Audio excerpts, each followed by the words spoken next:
ప్రభు పేరిట అందరికీ praise lord. 1 పేతురు 2వ అధ్యాయం 11వ వచనం.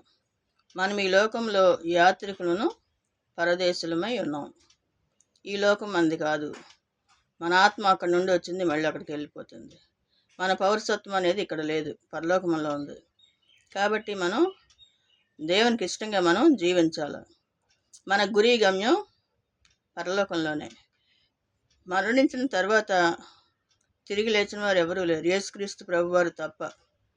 మరణం తర్వాత ఏమవుతుందనేది ఎవరు చెప్పరు. యేసు ప్రభు వారు మాత్రమే తిరిగి లెగిచి పునరుత్థానుడే అయింది కాబట్టి ఆయన చెప్పాడు అనమాట. పరలోక రాజ్యం ఉంది, మారు మనసు పొందండి, బాప్తీసం పొందండి, దేవునికి ఇష్టంగా జీవించండి అని ఆయన చెప్తున్నారు. కాబట్టి ఆయనకి ఇష్టంగా మనం జీవించాలి. ఈ లోకం అశాశ్వతమైనది. మనకి శాశ్వతమైన రాజ్యం కోసం మనం ఆయనకి ఇష్టంగా జీవించి ఆయన చెప్పిన మార్గాల్లో మనం నడిచినప్పుడు మనం ఆయన దగ్గరికి చేరుకోగలుగుతాం. కాబట్టి ఆయనకి ఇష్టంగా జీవించాలి. పునరుత్థానం నేనే అంటున్నాడు ఆయన. కాబట్టి ప్రతి పునరుత్థానం రోజు దేవుడు ఆత్మ కనుక ఆయన ఆరాధించేవారు ఆత్మతోనూ సత్యంతోనూ ఆరాధించవలను.